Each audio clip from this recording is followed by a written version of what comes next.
Ian is a former executive with the NHLPA. I hope I say that properly, Ian. And then did that for about 15 years and transitioned from that to a player agent. His company is called Will Sports Group. Sorry, I say my internet connection is a little bit crappy, but hopefully.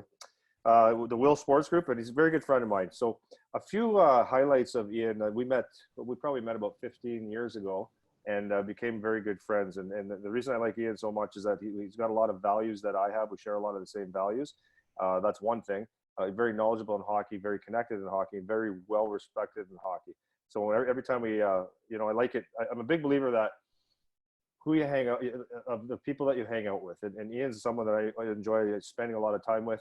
And I think that's why we're here today. So Ian's been on Sportsnet, Sports TSN, all this hockey talk channels because he's so well respected in the game of hockey. And really, I could talk about this all day. Through his agency, a few of his top players that he has currently. I'm not going to go into all of them. I'll just name three. You got Tyler Seguin and Miro Heiskanen from the Dallas Stars, Thomas Chabot from the Ottawa Senators, and these are just to name a few.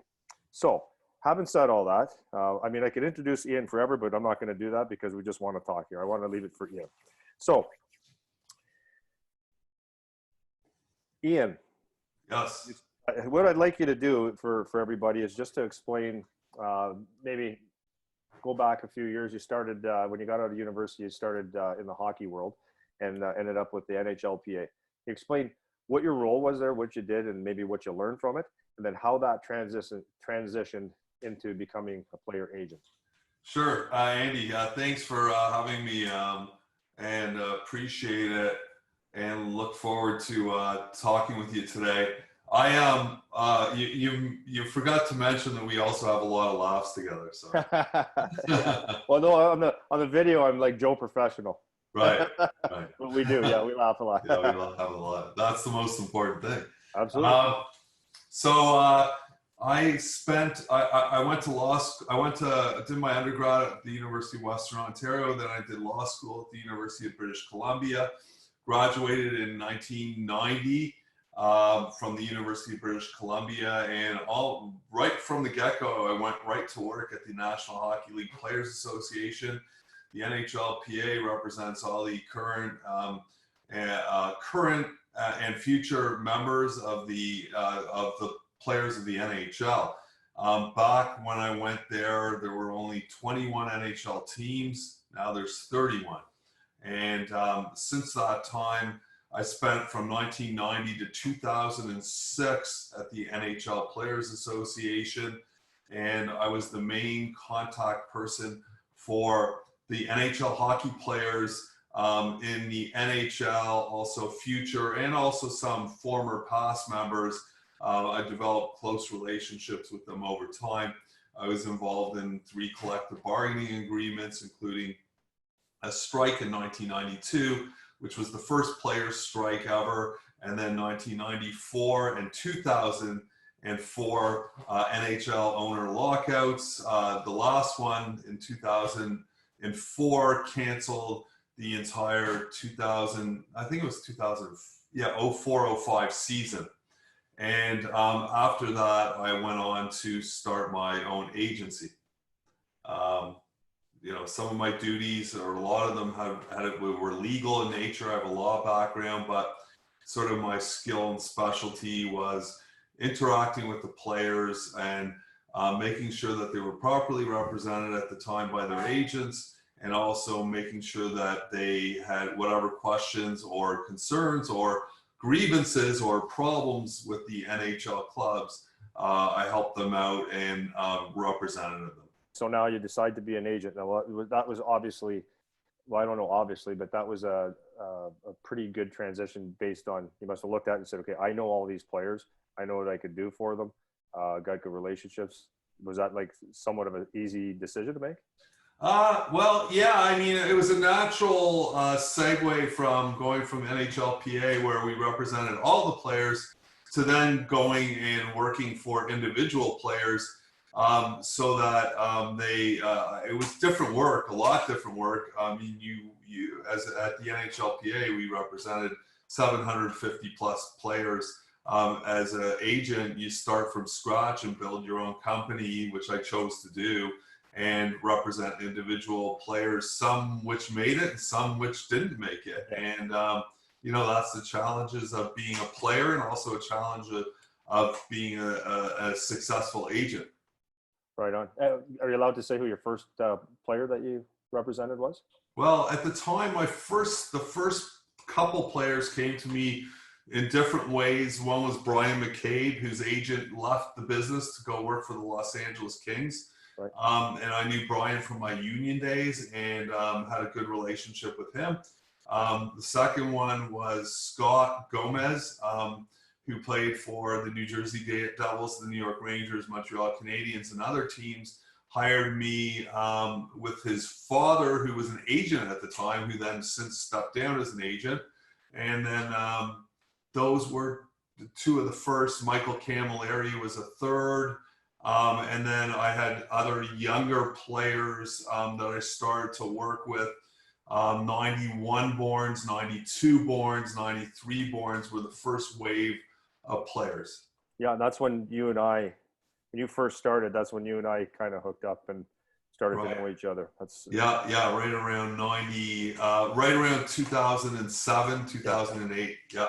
Yeah, and it's funny, interesting. Like before we get into the meat of this thing, it's interesting because the parallels of building a business and being a hockey player and all the things, it's always comes down to the same principles, right? And I've watched you, as you have watched me, build our businesses together, and to watch what you've done with your business has been incredible. And all the TV time you get and all these different things, it's been incredible. So it's great to see, bud. Yeah, it's been challenging but fun at the same time. In fact, one of the first guys that me and you came across was Mitch Dunning, who is now an NHL referee. Yeah, absolutely, and he's done really well. Yeah, and there's a perfect example of a player who was hardworking guy, hard-nosed from the Windsor area, played in the OHL, realized that I think he broke his leg, is my recollection. Broke his leg, cracked his knee, tore all the ligaments. It was like terrible. Yeah. But now he's gone on to make a great career as a NHL official, and should work now for who knows, 10, 15, 20 years doing that. Oh yeah, he's done unreal. He's done it on the fast track. He's he works out at my gym. Okay. And it's just like being a player, and it's the exact same thing. You start from the bottom, you work your way up. And I think he's at 13 or 14 games this year. Right. So, yeah, he's on the fast track. It's awesome. Yeah, good example. Yeah. So okay, so we got people on here here's the biggest question. I could take question and answers right now, but I already know what the first question is going to be, and I want to keep this as an agent. So, Ian, you and I know all the time. People look at the game, and for the most part, with no disrespect to anybody at all, people really don't understand the game. So before we get into that, when we look at agents, a lot of people are thinking like, I need an agent at 16. What does an agent do? And they're just really misinformed.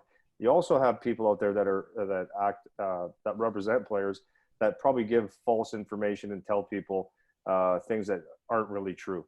So to wrap that big sentence up in a nutshell, who needs an agent? What does an agent do? Why do you need an agent? When should I get an agent? Can you go through that? Sure. Well, it's a good question. I mean, there's not one real right answer for anybody. I mean, it all depends on the situation of the player, the family, how much knowledge they have, what their goals and aspirations are, and at the end of the day, what they're really looking for. And so if someone could have an agent and need help from as early as, 14, 15 years old. We just recruited a player and who was 21 years old and just graduated from NCAA college and is playing pro hockey now. And he got through it all on his own. So it all depends. But you know, it also depends on what the definition of an agent is, right? And what the expectations are from the agent and also the family, and exactly what you said. What is the agent telling you? I mean, really, at the end of the day, the agent is only as good as the player.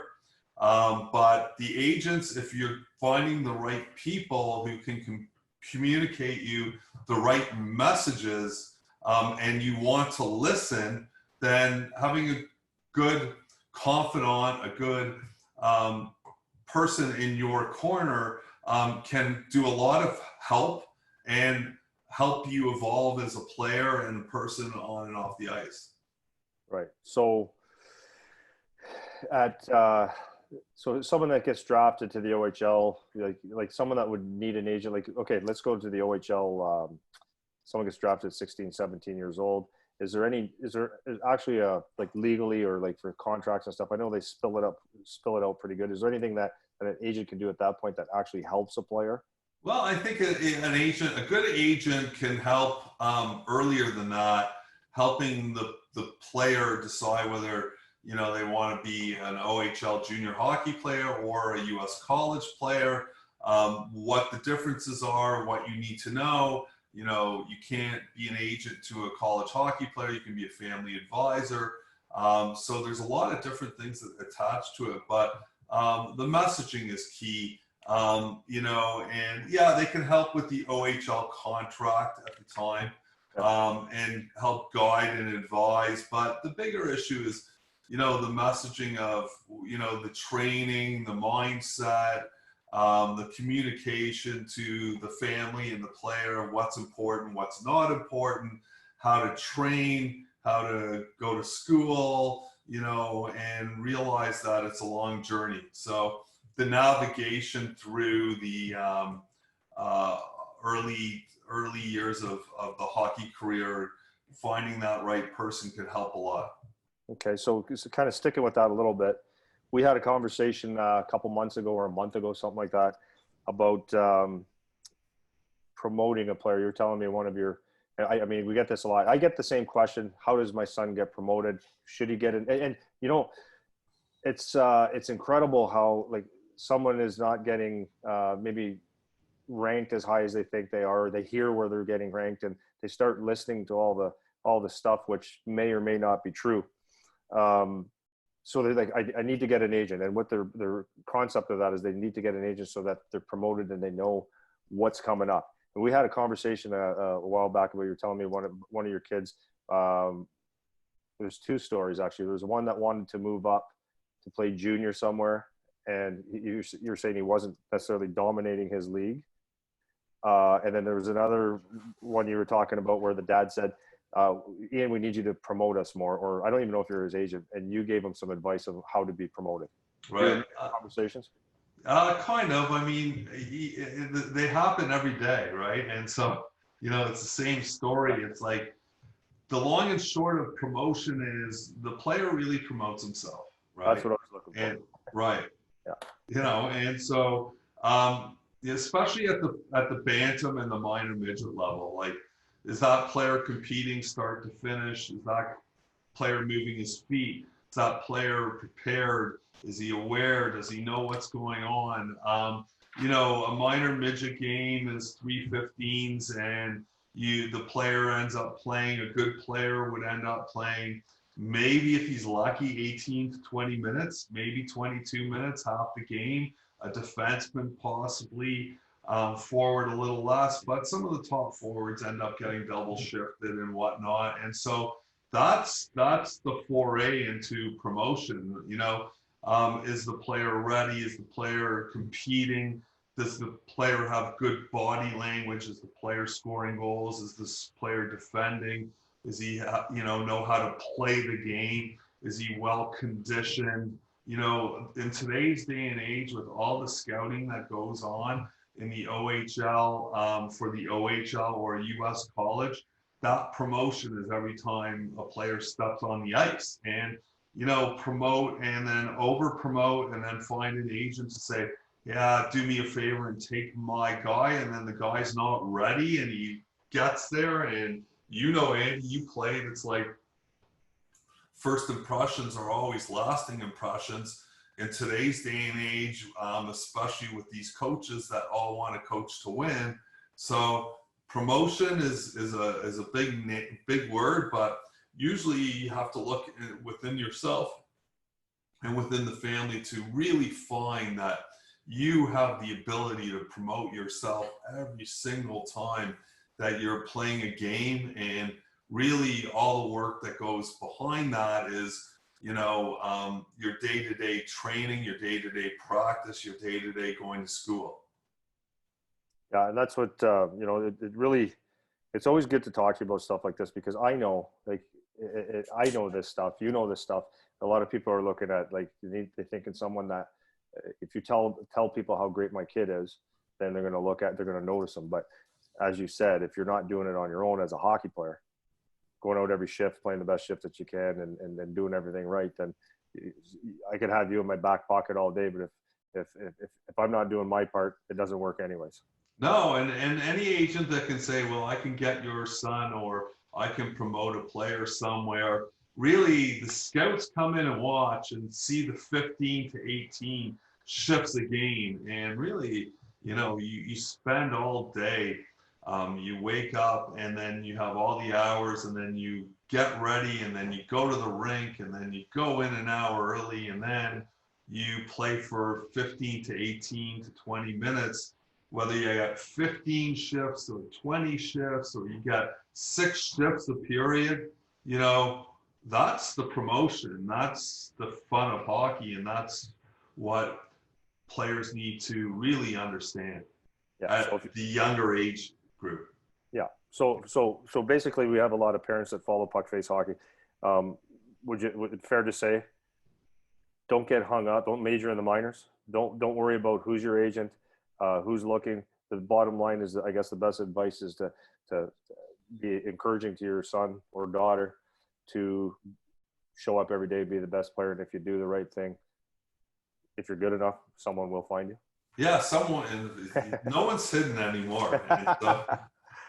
You know, absolutely. You know, but you know, maybe the kid that is sort of minding his own business at his own pace, who's evolving, who's developing great habits, great discipline, eating right, sleeping right, working on a shot, you know, working on the game, studying the game, who's not as good or not fully grown, or is just sort of slowly on his own timetable. He may be the hidden guy that passes everybody by, right? And 100%. you know, you can't peak, you know, you peak as a 14 or 15-year-old and stop working, stop evolving.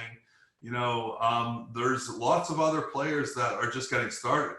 And so by the time they become 15, 16, 17, 18, there's tons of stories of, you know, players that, what, who is that? Where did he come from? Right. And, you know, I would encourage your listeners to snap on you know, an NHL depth chart and just sort of study of, like, where are these players coming from, and, you know, how old were they when they made it. I mean, there were a couple of great stories of undrafted players playing in the Super Bowl, you know.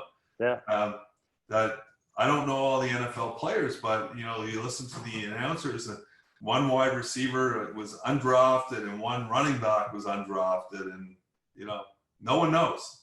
No one knows. No one knows. Absolutely. And that's, yeah. So if your son, you know, I find it sometimes not difficult, but I feel for people sometimes that the younger guy, the smaller guy, that, you know, other kids are playing really well. They, you know, they've been hairy since they're 12 years old, and obviously physically more mature.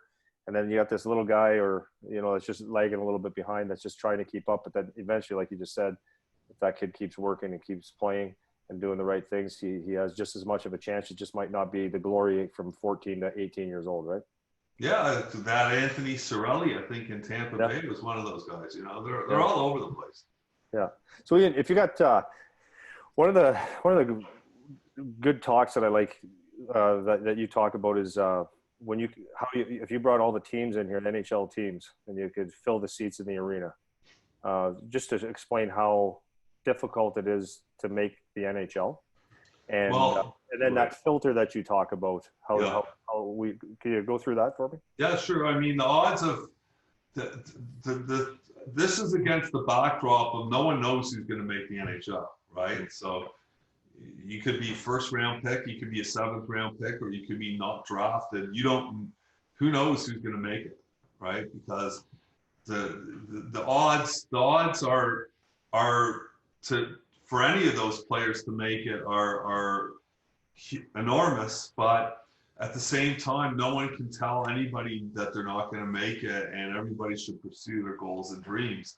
And I represent 5 players that are playing in the NHL that were never drafted. So I'm not one to say to anyone, hey, or a scout or a coach, no one can say whether someone's going to make it or not. But what everybody's up against, I mean, the perfect example is down your way.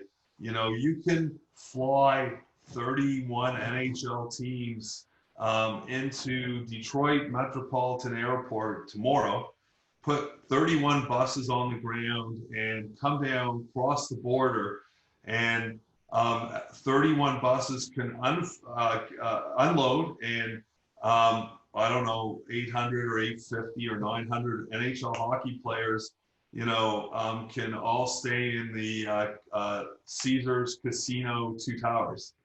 And there'll be rooms left over. Okay. Yep. And so I don't know if most of your listeners are down your way, but okay, well, yep. Those that are down your way, they can drive by the Caesars Windsor every time they see that one hotel in the world, and know that every NHL player can sleep comfortably in that casino tower. Go to the Windsor rink. What do they call it these days? The WFCU, or you can actually the WFC. Use the arena. You can use the arena that I'm at, the Tecumseh Arena.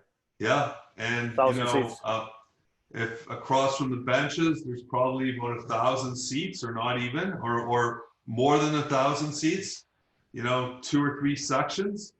You could sit every NHL player in those sections. And so the player's goal is, how do I get a seat? What do I have to do to get a seat? And there's 57 OHL, 57 NCAA programs, or 60, and I don't know how many OHL and Quebec teams and Western League teams, but like we've talked about, it all gets funneled down to 31 NHL teams, 31 American Hockey League teams, so many defenseman jobs, so many forward jobs, and that's the challenge for an athlete to find one of those seats, one of those beds, wherever it may be, and that's what they're up against. Yeah. So and the way that you put it the first time I ever talked to you about this was, there's a lot of guys that don't want to give that seat up. Oh yeah, Zdeno Chara's. Well, I mean, my favorite was Chris Chelios, who played, I believe, till he was 46 or 48 years old. Yeah. And he wasn't. You'd have to fight him and beat him up and take him out to get his seat in the lodge. Or Zdeno Chara, who still fights to this day, at 40 or 41 years old, is remarkable. So there's only so many seats that come up to be had each year. And so that's how difficult it is. But, if you're going to tell Curtis McDermott or Barclay Goodrow or Matt Irwin, a couple of guys I represent that were never drafted, that they had no chance of getting a seat or a seat in the lodge, they would have not listened, because they proved everybody wrong. And there's lots of other guys like that. Yeah. Okay. So I want a seat. I'm a kid. The parents that are listening, or the kids that are listening right now, I want a seat. And my mom and dad and my coach doesn't even really know what it takes. I want to play hard. I want to do things. Ian, I just met you for the first time. You're going to give me the advice because you've seen players for the last, 90 to 20, 25 years come from junior college to the NHL. What do I need to do as a player to get there? What are the habits, maybe the traits, and maybe even the pitfalls that keeps them out or doesn't allow them in? That's a good question. I mean, first of all, you got to be a good person, good character. I know these are cliches, but in the hockey world, they hold the line. I as you say that, like, I love every time someone says that, because honestly, people hear the word "be a good person," and they, like you said, it's a cliche and it goes in one ear and out the other many times.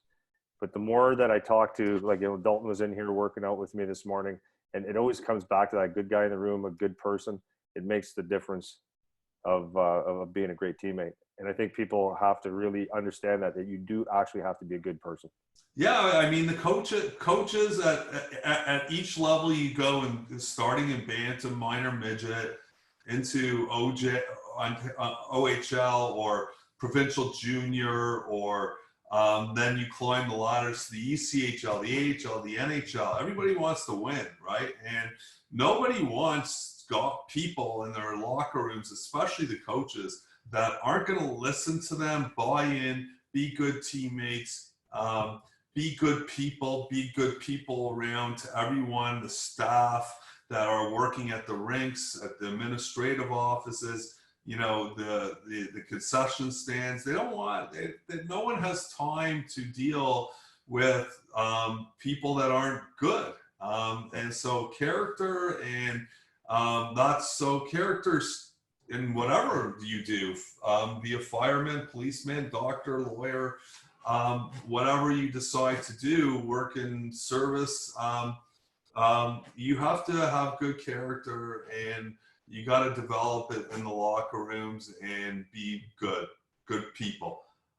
You have to be disciplined. All the cliches you can think of: show up on time, be the first one there, the last to leave, eat right, sleep right. If you can't do your grade 9, 10, or 11 math homework or your geography, then how are you going to be ready to play in the OHL or the NHL or the American League or wherever you go if you can't get your assignments done on time? Because that's just getting you ready to be an NHL or a pro hockey player or a junior hockey player. If you're not on time and you can't perform under pressure, I like to say sometimes, if you can't do your grade 11 geography, how are you going to play for a pro hockey coach? You got to get things done right. You got to get them on time, and you got to exercise your mind.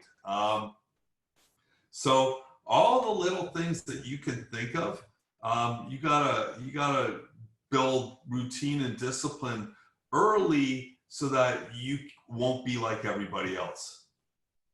Right. So, and now how about, you've talked about, you said if when you're talking to a younger guy, and say, if I were you at your age, and if you really wanted to play in the NHL, here are things that I would do to make myself better. You have a good memory. Dude, I listen, like, right. It's how I think, right? So it's not, right. It's like we're just bouncing right.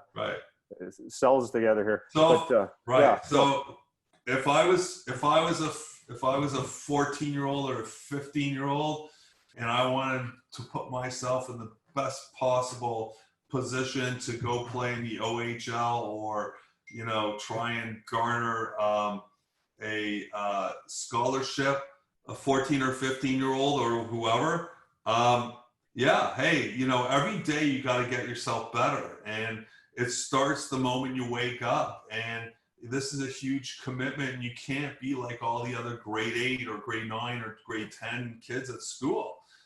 You need to have a plan. You need to, strengthen your body and your mind. And so as soon as you roll out of bed, are you doing your push-ups? Are you doing your sit-ups? Are you, doing your chin-ups? Are you doing those little things? Are you eating the right breakfast? Are you getting to school on time? What are you doing after school? Are you coming home? Do you have practice that night? If you have practice, are you doing your homework? And then going to practice, and then coming home and maybe watching some highlights on TV, and then possibly doing a stretching routine at the end of the day. If you don't have practice, what are you doing after school? Are you going to hang out with your buds in a basement play video games, or are you going to come home and work on your shot? Are you going to come home and go for a mile run? You know, how fast can you do the mile run or the 2-mile run? The Columbus Blue Jackets are coached by John Tortorella, and they all have to do a 2-mile run at the beginning of training camp, or they can't get on the ice. I don't know if Dalton Prout was coached by Tortorella. I'm not sure. Oh yeah, he called him the angry midget. Right. And so, you know, he does certain things for a reason to make sure that that may have nothing to do with the actual game, but has everything to do with the actual mental preparation of being ready. And, you know, the sooner and earlier you can develop this discipline of doing things right and, you know, doing the extra, the better chance that you may have to make something out of hockey, whether it's school, education, or, you know, actually being paid. But there's no one recipe, and there's no, I don't want anybody to think, hey, if you do this, this is going to happen. This is just all like putting yourself into the best possible position to have success. Yeah, like I'll tell you. So Dalton's been down here. He's been nursing an injury. He's actually going back to San Jose on Sunday. And we've been talking a lot. Like, obviously we're lifting some weights and we're good buddies anyways. We've been talking a lot. He did a webinar with me last week. And with the guys, you know this all the time, but talks about how hard it is to actually get there and how hard it is to stay there. And like the daily grind, you know, people look at the NHL like, oh, who wouldn't want to do that because you're making millions of dollars and you're living your dream. But what happens is when people look at an NHL player, it's typically they're looking at, when they think of an NHL player, they were talking about the first 3 guys I talked about that you represent, right? Heiskanen, Seguin, and Chabot. Those are the high-end guys that they're kind of like Ferraris, right? And they still work very, very hard, but they're great players. But the vast majority of National Hockey League players are guys that have to show up every day and bring it every day. Like, and that means hard in practice, work, Right. eat right. If they choose to come to the rink and not really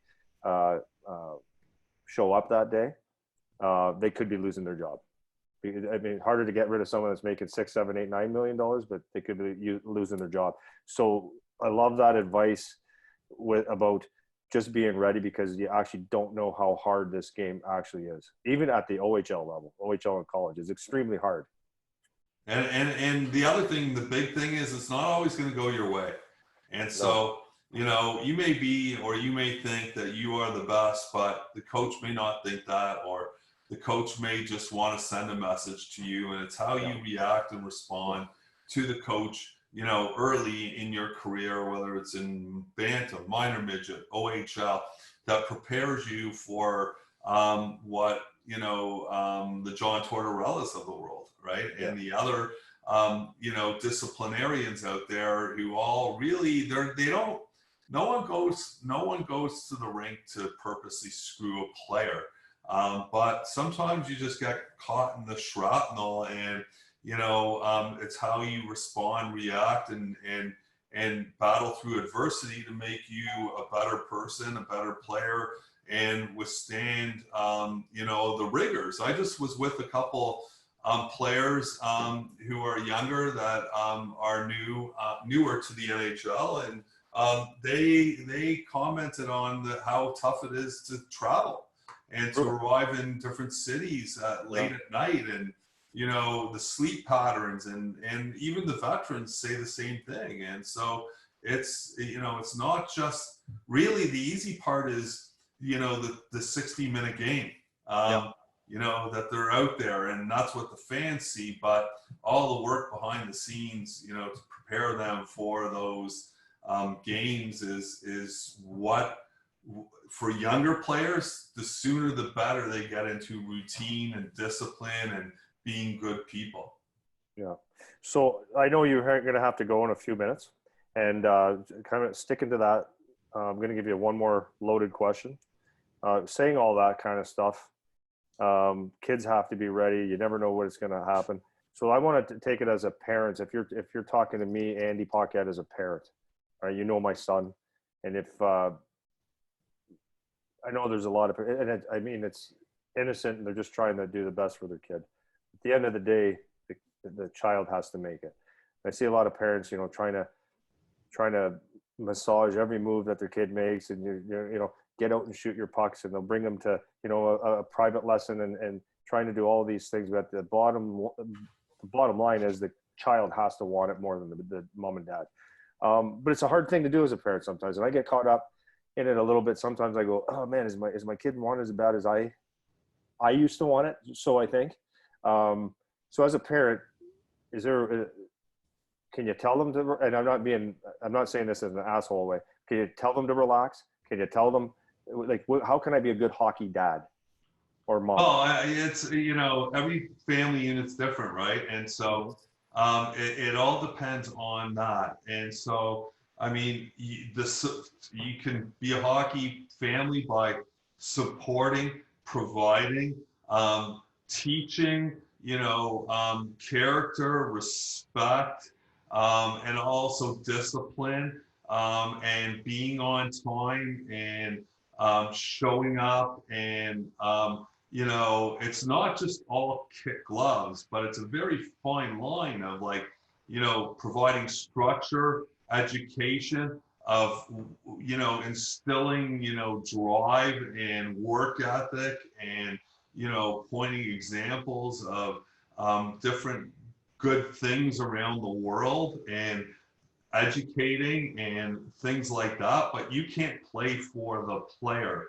You can't play for your son. You can't want it more than your son. And every once in a while, when there's a bump in the road, bantam, minor midget, where OHL, wherever it may be, where that player is slumping, or the coach just plain doesn't like them, it's not pick up, take your ball and go home. It's, grind through it, learn from it, figure out the reasons why, encourage your players to go, or sons to go, or daughters to go and talk to the coach to figure it out, and learn from it. And those players will end up being better players down the road for enduring some adversity early, rather than never getting it and walking into a Mack truck when they're 22 years old. It's and true. And that happens, man. So it's so true, but if you have an asshole coach, it's okay.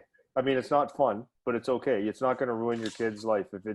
If you miss a couple shifts, like, hey, I'm a hockey dad. I watch my son play. Of course, I think he's the greatest thing since sliced bread. And I try to look at all his flaws and not talk to him about it too much, but try to look at his flaws. So I'm realistic about it. But when he misses a power play shift, or he doesn't get what I think is his due pay dirt there, I inside I sit there and go, oh, come on, man, like, this is shit. But at the end of the day, it's not going to ruin his career, right? No, it won't. So long as the coach is not, like, if the coach is a bad person, then you got to step in as a parent, right? Yeah, right. But if it's ice time, then it's great for the players to learn, even at a young age, to go and ask the coach, to make the coach accountable. Hey, what do I need to do to get more ice time? Why don't I get the power play? What are the reasons why, right? And usually the coaches, that's how you make coaching accountable. And sometimes it's good for a parent and a player to have, a meeting with a coach or two coaches and talk it out, right? But everything's solvable if people are sane.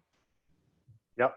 I had to bring Charlie to a coach a couple years ago, because they asked him he used to be a defenseman. They asked him to be a forward, and he was all pretty jacked up about it. So he goes, yeah, I'll be a forward. So then halfway through the year, they said, we would like you to be a defenseman because we could use help, but it's up to you. So he came home. He was just a little guy with curly hair at the time.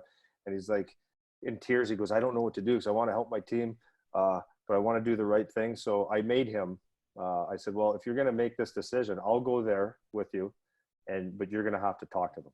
Right. So he went in there just scared shitless because there was the coach and two assistant coaches, and he gave his reasons why he did it. And then the coaches like reasoned with him. They said, okay, that's really good. And they told him, Charlie, we're really proud of you because that takes a lot of guts to come here and talk to 4 adults like that. And I think that's a real it was a step in the right direction for him because it was a scary moment that he became mature and he realized, right. okay, if my mom and dad, if I would have did the talking for him, that would have been easy, right? But he absolutely, yeah. So good lesson. Good lesson. So I don't know why I told you that. I think because I was talking about talking to the coaches. You're supposed to be the talker, not me. So okay, listen, I know that you have to go in. No, that's okay. Yeah, no, it's good. We're kind of wrapping up. If you have anything that you want to say to anybody, feel free. And if you're all good, then we're good. No, hey, listen. You know what? Have fun have fun with this. All these things build a great skill set to take to the next level of hockey or whatever you do. You know, interacting in locker rooms, talking to coaches. You know, it's all a great experience. It makes you a better person. It's a great thing to do, and hopefully, you know, some of the things we talked about today can make some of your listeners out there a little bit better, and you know, leave it out there on the ice every time you go, and think about why you're going to practice. Think about what you're going to do during the game. You should know your opponents and really stay focused, and you know, for your 6 shifts a period or whatever it is, you know, do the best you can with it and have a lot of fun. Yeah. Last thing for you and I share books a lot. Yeah. Sometimes the kids aren't really into reading that many books, but do you have one that all parents, all coaches should read that come off the top of and players should read that come off the top of your mind? Yeah, probably the Way of the Fight by George St. Pierre is probably one of the best books I've read on overcoming odds and becoming a champion. I would tell everyone to read that. Yeah, for sure. That's such a good book. Just meant it to actually. So anybody that is listening to this still, I told Dalton to get it the other day. So he said actually just bring it in. So mine's all highlighted. I've read it about 20 times. And most people, when you recommend a book, they're like, yeah, whatever, might be good, might not. Right. He came in 2 days later and he goes, Andy, this is the best book I've ever seen. Oh, really? In my life. Oh, yeah, 100%. There's so many lessons, like page after page. Right, no doubt. Yeah, and I just don't, I can't even explain enough how to strengthen your mind. Like a biography like that teaches you so many things. And I think I suggested one to you not too long ago. It's called The Slight Edge. Okay. Yeah, I think you did. I haven't picked it up yet. Yeah, phenomenal book. So that's another one that I rank about that, at about that level. Cool. So, yeah.